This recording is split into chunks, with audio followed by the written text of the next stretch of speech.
Hey everyone, thanks so much for joining us. We know this is the last session of a very long day, so we appreciate you spending your time with us. Dr. Stromberg and I are here to present on a hospital-wide capacity level protocol that was developed at Stanford with a goal of mitigating some of those unsafe ED conditions, namely boarding. So just some quick background. I'm Meredith Masters. I'm the medical director of the Office of Emergency Management at Stanford. I am a clinical assistant professor for 2 more weeks, and I have no financial disclosures. I'm Andrew Stromberg. I'm a second-year administration fellow at Stanford and function as a clinical instructor and have no financial disclosures. All right, so I did summarize the objectives here. This is a requirement for SAEM, but basically I just want to make it clear what we are not going to do in the next 20 minutes is solve the boarding crisis. I'm sorry, we are not that good. But we will describe our capacity level protocol. We're going to talk about how we designed it. And there's nothing particularly revolutionary about the plan itself. But what the data is showing that these plans, they do exist. It's just that they rarely get implemented and they certainly rarely get maintained at places. So we will describe how we aligned our stakeholders. We got it implemented. We also have now maintained it, and we've seen it grow for well over a year. Furthermore, we'll evaluate how these impacts affect our ED and how it allows us to maintain both our department's continuity and our system's readiness. So at this point, I think everybody's familiar with boarding as a problem. We think about the impacts to patients in so many different patient care spaces. It's now been discussed, aside from just initially among all of us, it's in the academic press, it's in the lay press. Our regulatory and governing bodies are now writing about it, and I couldn't include a slide, but I think it's now shown up as a plot point in a very popular show about emergency medicine. So I think now it's really saturating the awareness of the community. And so looking specifically at Stanford, if you look, this is sort of our inpatient discharges from 2019 up through 2023, so sort of seeing the post-pandemic recovery. We're that red line there, and then the other lines are some of the other local hospitals in Northern California. So we saw that our volume rebounded very quickly and has continued to grow faster than some of our other hospitals in the area. And so we've definitely been seeing a high volume of patients. In fact, our annual growth rate has been around 5.6% over this time period. And in addition to that, we've noticed that our patients are getting sicker. So this shows that from 2022 to 2024, the proportion of our high acuity, our ESI 1s and 2 patients has increased from 20% to 30%. And the ED arrivals for our low acuity patients, our ESI 4s and 5s, has decreased similarly from 20% down to about 9 or 10%. And so this puts us at higher acuity than the national average for even academic medical centers. Taking these factors into consideration, among others, we've noticed that our boarding hours have continued to trend upwards over time. You can see that there's variation, primarily from seasons, but overall we've been increasing. And then the outlier that you see on the right, the highest, most recent one, is actually a function mostly of a inpatient tower closure for renovation, but combined with a winter surge that has created a bit of an outlier that's since come back down, but goes to highlight just the boarding that we're seeing. So to show you a little bit about our ED, it was built to manage a high volume of sick patients. That's how it was envisioned. Early in the post-pandemic period, we noticed that we were needing a little more space. So with my OEM team, we kind of just walked through the space and we found a radiology boarding area that wasn't being used. And it has 7 beds, head walls, telemetry capabilities. So we said, oh, this will be perfect. This can be our surge overflow space for when that happens. So we identified an alternative care space. I've also heard it called a buffer zone by other folks. And I think you can imagine what happened. Very quickly, this got folded into the regular routine of things. So now this is used very regularly as an inpatient holding zone. So in the absence of a boarding surge, we do have considerable capacity. It's definitely equipped to manage high acuity, but we're going to show you a little bit what it actually looks like. Yeah, so during a busy boarding day, this is what our ED can look like on some of our worst days. And so as we've increased our boarding, we've done some additional work to create some alternative care areas, carving out space in our transportation lounge and in our lobby. You can see that this transportation lounge there, and then some of our vertical care areas such as Indigo Jade and the video visit zone. These have increased our ability to care for our lower acuity and vertical patients when our capacity in our high acuity beds is decreased. But unfortunately, what we can't create is additional high acuity care spaces. So when we have boarded patients occupying our zones, even if we cohort them as best we're able to, we're still seeing that our highest acuity beds are decreasing because they're being occupied by these patients. Great. So we had reached a point, like I think many other people, where our holding bay was just the new normal. And now we were having significantly reduced ability to care for these acute arrivals, these high acuity patients. We were seeing increased wait times. We were seeing real impacts to patient safety, particularly thinking about the lobby. This limited our ability to care for patients. And as Dr. Stromberg mentioned, we really didn't have any way to expand our space. So it's clear, and for many of you, that we needed a consistent and we needed a comprehensive plan to deal with this. Now, Stanford is a level 1 trauma center. Like many of you, it's a large academic center. We have highly specialized care. We have very busy services. The one that comes to mind are like our oncology and our transplant services. So we're seeing generally very sick patients. Our hospital is just over 5 years old. It's when it opened, right before the pandemic. Great timing, actually.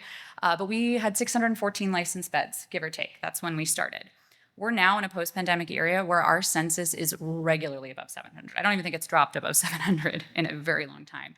We're actually regularly carrying 750 or more patients, and in our most severe surges, I think we've gone about 820 in patients compared to, again, our licensed capacity. So historically, the problem that we had is that we were seeing these surges and it would get escalated and we would see really variable executive responses from our hospital leaders. So if the chief administrator on call was somebody who had a really strong connection to the emergency department and knew what we were dealing with, they would take it seriously. They were aware of the dangers of the surge of boarding. They might have a robust response. They'd mobilize resources. They'd say, "What do you need?" And we would see the platform respond. But what would often happen is that we would have an executive officer who's removed from these realities. I won't name any names or what services they were with, but they would basically just say, "Figure it out." And we're the ED, right? That's what we do best. We figure it out. But really what we were seeing is that this wasn't safe. This wasn't sustainable. This certainly wasn't consistent for our patients. And so this was a problem. We also did notice a tendency that when this happened, for an executive to escalate this concerns, it was sort of viewed as a failure of leadership by that person or by the system. And we really wanted to move away from that. And so that created a reticence to escalate these concerns. So the Office of Emergency Management, my team, we sat down in late 2023 or mid 2023 with our Associate Chief Nursing Officer, who has the title of Director of Clinical Inpatient Access and Throughput, so sort of our bedmaster and wizard. And we decided to generate a capacity level protocol that would recognize surge and ED boarding as a hospital-wide problem, a problem of the entire system. And so then we could respond accordingly. So we got input from our ED leaders. Occasionally we sought inpatient input from our clinical service leads. And what we did is we developed thresholds and appropriate responses. So that happened through 2023, and this went live at the start of 2024. So the goals of having this in place are basically to create a shared and standard language across the entire system regarding things like surge and boarding. And this establishes unambiguous, very clear thresholds for action. So these things include ED boarding, ED waiting room volume, but also things like the functional total census. We were seeing PACU waiting and boarding. We also were looking at planned admissions, scheduled operative cases, as well as our transfer center waiting list, because we're, again, one of those regional hubs. So when these thresholds are met, it automatically triggers a cascade of actions. So this begins with small steps. So maybe we just have communications that go out to our different teams like, hey, usually you round and then you discharge. You're going to flip that. You're going to discharge. You're going to make that a priority. So we change some workflows. But then we see escalating steps. So we see prioritization of those ED boarders for admission above all other patients. We see post-op patients actually being held in the PACU. And at the highest capacity levels, we have significant triggers. So we have limits placed on the transfer center and planned admissions. And ultimately, when we reached our very highest level, we see activation of our hospital incident command system, so HICS, and we see utilization of inpatient alternative care areas. Now, I'm going to call them, because I've been told to, call them inpatient alternative care areas. But if you want to imagine what I mean by inpatient alternative care areas, there's a buzzword, and that is what we are actually using. So here we have it in our visual form, and I'm sorry, these are very text-heavy slides. But basically, you see capacity level 1 there. Now, in theory, that's meant to represent routine operations. At this point, though, this is kind of like our weekend as we sort of decant and decompress and maybe the beginning of the week. Capacity level 2 is probably more accurately where we are in our routine operations, but this represents where we might be seeing some boarding. We might have some short-term constraints, but essentially the feeling is tomorrow is going to be better. Like if we can get through today, the forecast looks good. When we hit capacity level 3, and later we'll show some of those thresholds, this is where we're seeing pretty expanded system impact. So we're anticipating not just same-day surge, but surge into the next day.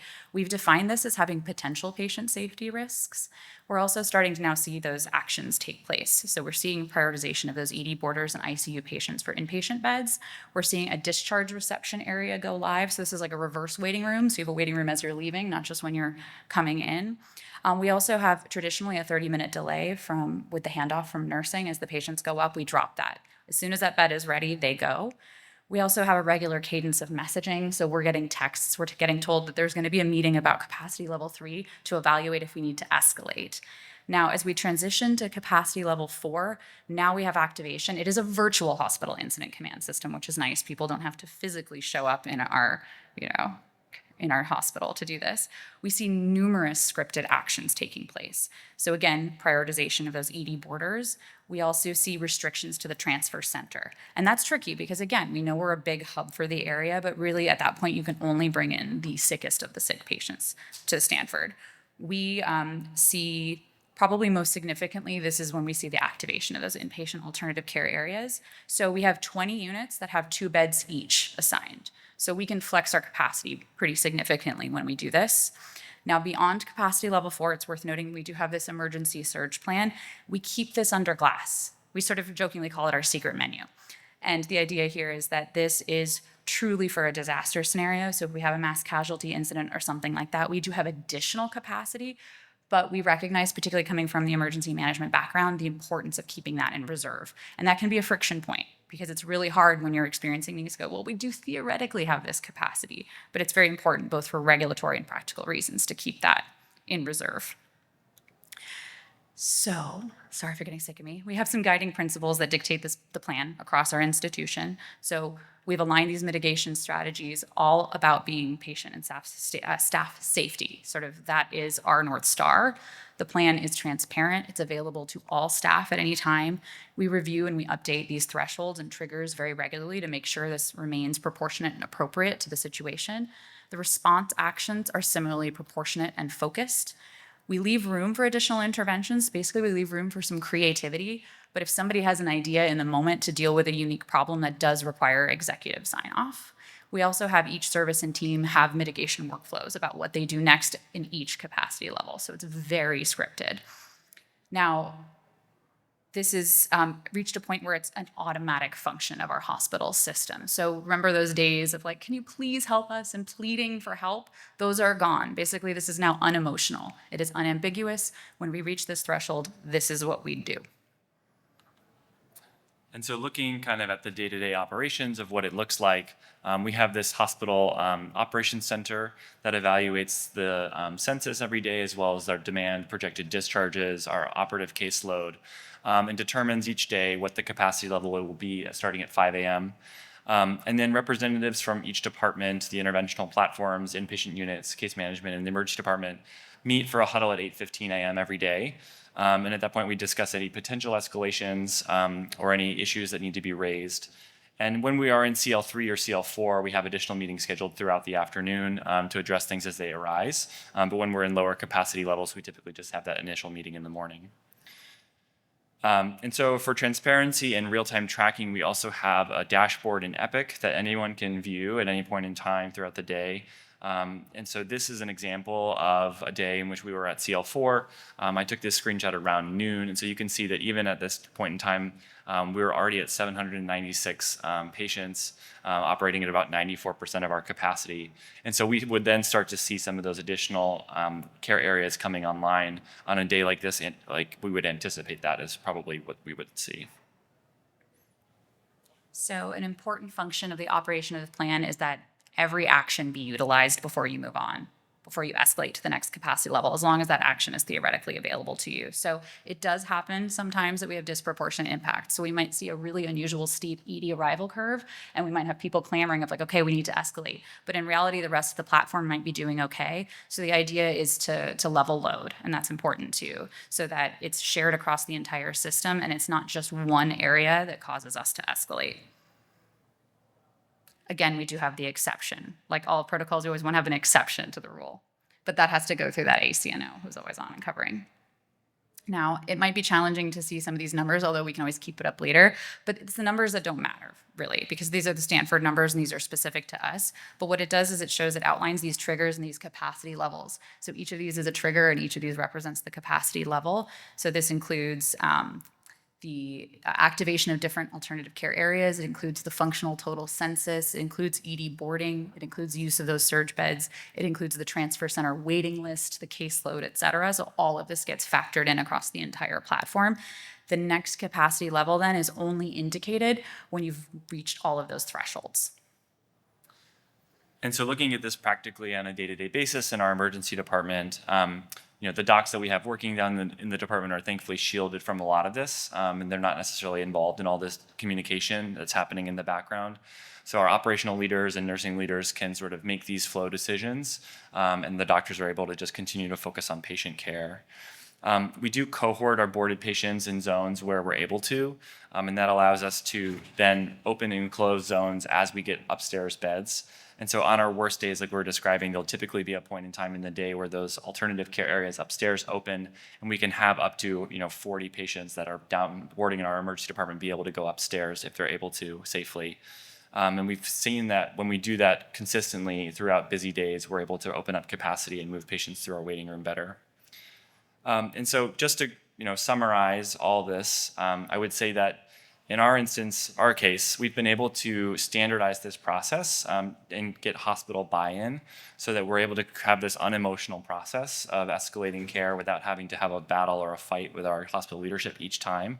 And so that would be sort of our ending message would be that having these systems in place is very helpful, but getting buy-in from the institution and the hospital leadership so you have these to be able to function on their own is very valuable and helpful. And it's worth noting that from, I believe, November of 2024 through March of this year, so essentially our winter surge, we saw 9 distinct activations of capacity level 4, and that translated to 34 days of HICS activation with these responses taking place. And we are currently in capacity level 4. So we actually just missed the meeting at 4:45, but that's okay because it's all fully automated at this point, and it runs basically without us. One thing I'll just add, sorry to tack it on, but again, coming from that background of disaster management, is that this is really tricky for us. Again, that emergency surge plan and knowing that we keep that in reserve and protecting that space.